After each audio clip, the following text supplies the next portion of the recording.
11 disturbing movie accidents. Hollywood loves drama on screen, but sometimes the real horror happens behind the scenes. Here are some of the most haunting and tragic behind-the-scene accidents ever to occur. Let's begin. Harry Potter's and the Deathly Hallows, 2010 and 2011, stuntman turned paraplegic. In early 2009, while filming Harry Potter and the Deathly Hallows, a tragic accident shattered the illusion that movie magic is all fun and fantasy. Actor Daniel Radcliffe's experienced stunt double David Holmes was preparing for a scene with an explosion in a sky-high location in Warner Brothers' studio in Leavesden, England. Holmes had been Harry's stunt double for over a decade, soaring through the air and crashing into debris to save the boy who lived from having to take the hits himself. However, on this particular day, everything went terribly wrong. The shot called for Holmes to be pulled back abruptly by a wire to simulate Harry being shot backwards by an explosion. It's one of those high-risk stunts that takes seconds to perform on camera but requires teams of people and weeks of preparation, installation, testing, and staging to get right in real life. But just as the stunt was being performed, something went awry, and the wire snapped Holmes back violently at a very high speed, which was not how it was supposed to go at all. I'd done a million times beforehand, and it was just one of those things that went wrong, unfortunately. My chest folded into my nose, my sternum winded me, and my spinal cord separated. I landed on a crash mat and was paralyzed from that moment on. Holmes hit a wall with his head at a fatal angle and suffered a complete fracture from the neck down that left him instantly paralyzed. Sadly, as a direct result of the stunt, the young man became a paraplegic at the age of 25.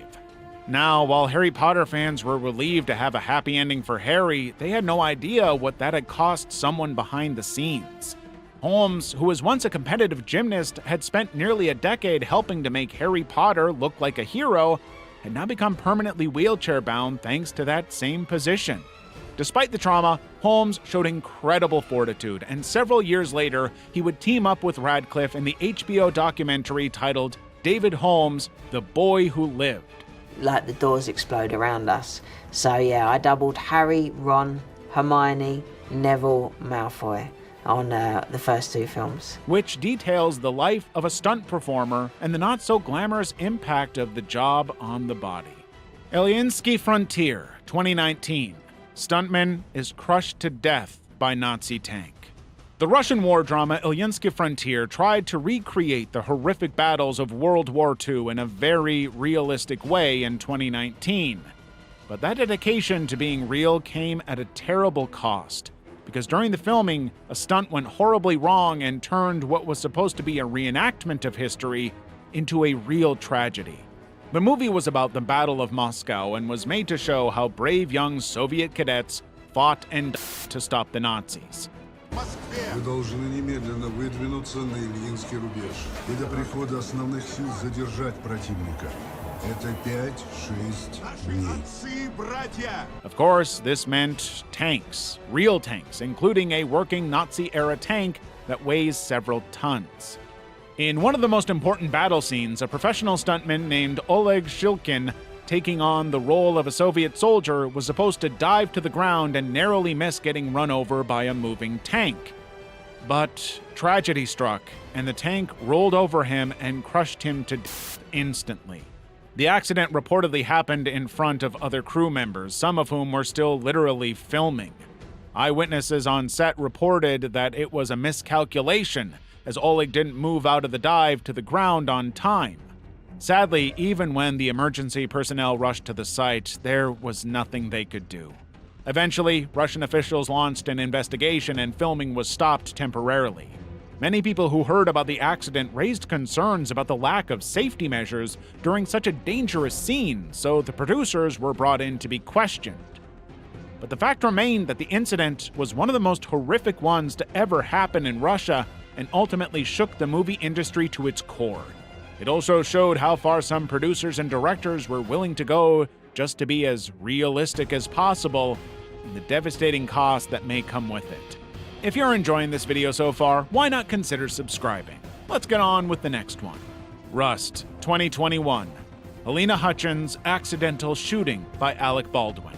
On October 21st, 2021, an unthinkable tragedy occurred on the set of the low-budget Western film called Rust, ultimately affecting the lives of everyone involved. During one of the shooting rehearsals that took place inside a small wooden chapel, actor Alec Baldwin was supposed to draw a Colt .45 handgun from his holster and fire.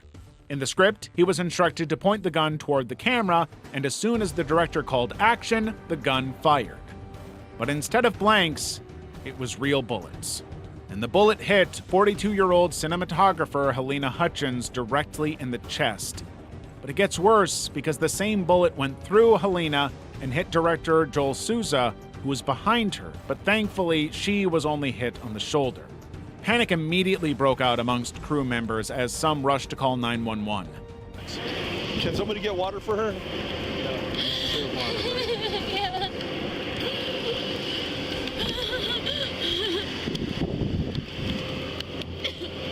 Hutchins was carried out on a stretcher and taken to the hospital, but unfortunately she died shortly after arriving at the hospital, but Souza survived. However, many things about the incident weren't adding up. First of all, Baldwin was supposed to be using a cold prop gun, which meant it wasn't even supposed to have any real bullets, yet the one he was with had a live round. We're requesting that you and Ms. Gutierrez conduct interviews back at the Santa Fe County Sheriff's Office. If an associate or... What to do. Okay. You tell me what to do. Just tell me. We would appreciate that, and then we'll... When do you want me to do that? We're going to probably go right now. Apparently, 24-year-old Hannah Gutierrez Reed, who was the film's armorer, had little experience working with weaponry and claimed that she was being rushed by assistant director Dave Halls and Baldwin during the shooting scene. The investigations grew more complex as everybody tried to ascertain what actually happened on that fateful day. Some claimed it was just plain negligence, while others believed it was sabotage and a real bullet was purposefully placed there to commit the act. The production was eventually put on pause as several lawsuits were filed by the deceased's family demanding justice. She's been charged with involuntary manslaughter and tampering with evidence. Gutierrez Reed was charged with involuntary manslaughter in 2023 and sentenced in 2024. Baldwin has also faced charges, but nothing has been set in stone yet. Noah's Ark, 1928. Like most that were happening in the late 1920s, Hollywood was still just a bed of trials and errors, and one thing they were still trying to figure out was how to not accidentally almost kill your cast. But then in 1928, Warner Brothers threw caution to the wind on the set of their movie called Noah's Ark, which was supposed to be this big dramatic Bible epic directed by Michael Curtiz. Now, if you're familiar with the story of Noah, you know that it generally centers around how the entire world was destroyed by a big flood. And for this scene, Curtiz didn't want fake water or special effects. He wanted it to look as real as possible. So this guy instructed the studio to dump over 600,000 gallons of icy water onto the set with real actors standing there. Yep, 600,000 gallons. What makes this ridiculous idea even more insane is that the production didn't even try to provide any safety precautions for the cast members. As you can guess, everything went horribly wrong from there. The studio was transformed into a high-speed wave pool of horror within minutes.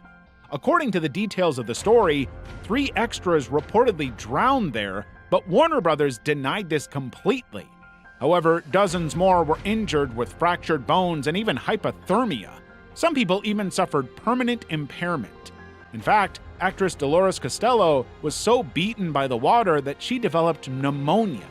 And the tragedy gets even worse because when Michael Curtiz was asked why he didn't utilize smaller or safer methods, he reportedly said, "They didn't ask Noah how he made the flood."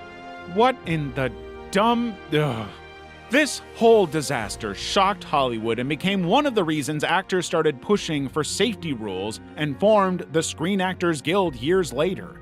Basically, people realized that making movies shouldn't mean risking your life. Silence, 2016. Crew member killed from sudden collapse of a house. Silence, a movie by Martin Scorsese, is a pretty sad, slow-burning production about the power of faith, sacrifice, and suffering. And unfortunately, that suffering did not end within the script. Because during the initial planning and building phase in Taiwan, just before principal photography began, an unexpected disaster struck the production crew in a way no one saw coming. You see, the movie required a very specific kind of set, specifically a traditional Japanese-style house. This wasn't some cheap project either, as it was supposed to be a fully functional structure built from authentic materials where the actors would live and act. During the process of building, the house's roof fell without notice on January 28, 2015, crushing many workmen beneath it. Unfortunately, a local Taiwanese construction worker named Chen Yun-chen died instantly, while 2 others sustained severe injuries.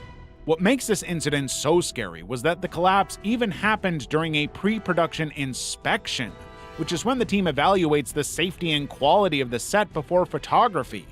Ironically, this was intended to prevent accidents.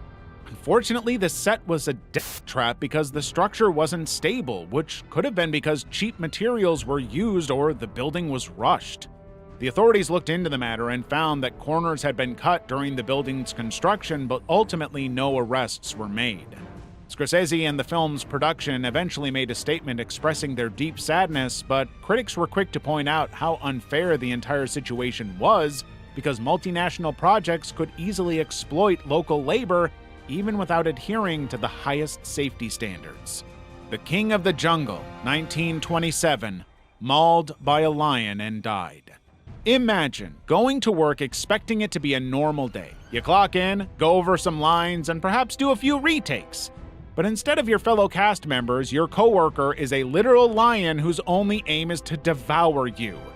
It sounds like a joke, right? Well, unfortunately, this is the real-life event of what transpired during the horrific production of The King of the Jungle in 1927. Basically, back in the silent movie era, they didn't have the kind of technology and blue screen that's available now, so they had to make the movies as real as possible, but this time without any special effects or stunt doubles. So instead of fake props, producers decided it would be a smart idea to make use of real, wild animals. I mean, what could possibly go wrong, right? Well, everything did. Charles O'Brien, an actor and animal handler, was put on set with a full-grown lion named Jack. There was a particular scene in the script where Jack was required to charge toward the actor with jungle rage while Charles fought him off. Well, Jack did charge, but the only problem was the lion didn't get the memo that he was only acting. The lion pounced on the poor man, tackled him to the ground, and went to town on his neck and face while the rest of the crew stood by and screamed in horror. By the time they managed to get Jack off O'Brien, it was already too late because he had passed from his injuries. The part that is most disturbing is that the director didn't even say cut while O'Brien was dying. He kept the cameras going, filming a man's last moments as if it were just another take. And although it's unclear whether the tape was ever used or saved, the fact that it happened at all is chilling. Jackass Number 2, 2006, Ryan Dunn's life-threatening accident. When you hear the warning from the Jackass crew asking you not to try this at home, you better listen, because these guys barely made it out themselves. This was particularly true during the filming of Jackass Number 2. Apparently, things got a little too dangerous for one of the OG daredevils, Ryan Dunn, and he nearly died. You see, the Jackass crew are well known for their dangerous stunts, but this particular stunt was called the rocket barrel. It basically involved placing Ryan in a metal barrel, strapping fireworks to it, and then launching him across the lake like some human rocket. Yeah, don't try this at home. If you can't guess already, something went terribly wrong.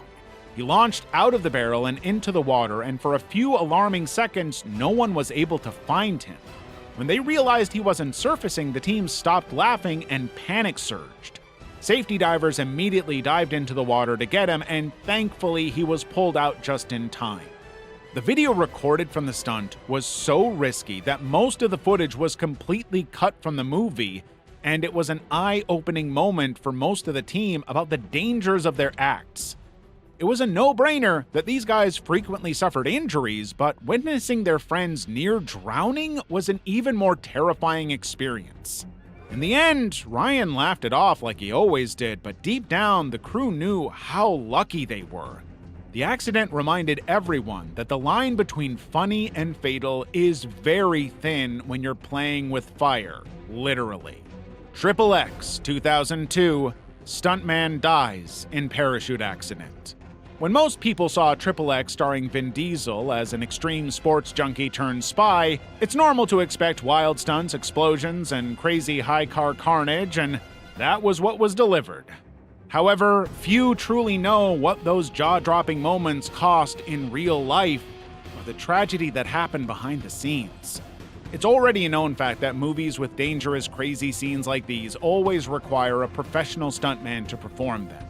Sadly, it was during one of those risky scenes in Prague that a 45-year-old stuntman called Harry L. O'Connor, a former Navy SEAL and professional parachutist with over 1,000 jumps in his career, unexpectedly lost his life. Basically, in the movie, Diesel was meant to parachute from a racing Corvette and descend from a bridge into the Vlada River, then successfully land on a moving submarine. But even though the stunt appeared very simple on paper, it was actually very risky. O'Connor was expected to parasail down and land gently behind a moving submarine, which he had already attempted and executed perfectly. However, production wanted a second take so they could have more options during editing. This was when everything went very wrong. The second take resulted in the death of O'Connor because he misjudged his fall while parasailing down and crashed into the bridge post at an angle that killed him instantly.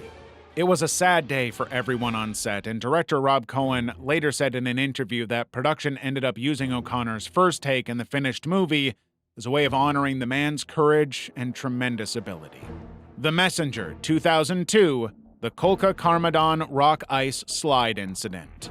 Deep in the Russian mountains, the cast and crew of the movie Messenger were filming in the beautiful Karmadan Gorge, which was a place that looked perfect for the movie they were trying to make.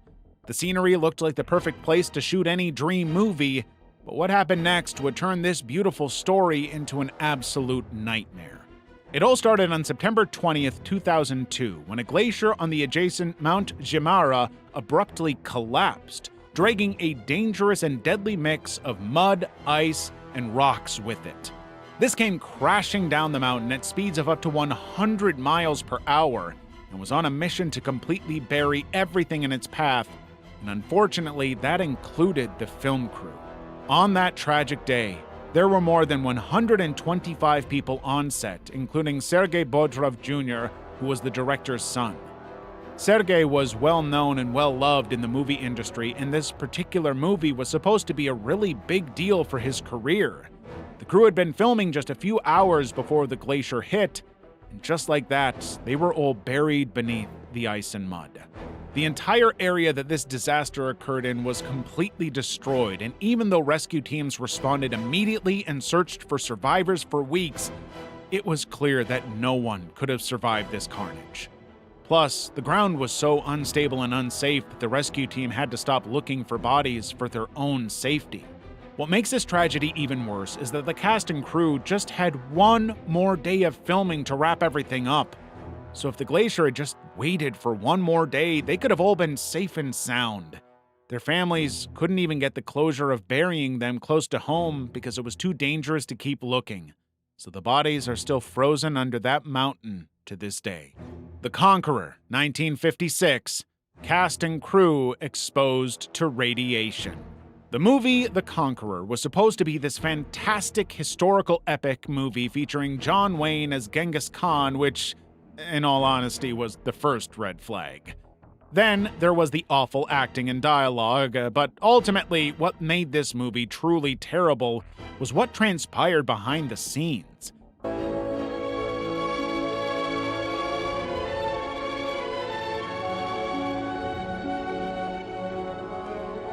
Nimm das zum Andenken an deine Tartarenbraut. Jetzt noch, dass du fortkommst!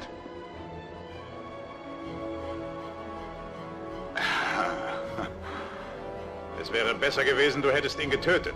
Er wird sich eines Tages rächen, Temujin. You see, the movie was filmed at this beautiful desert location in St. George, Utah. The only problem was that the area was also really close to the Nevada test site,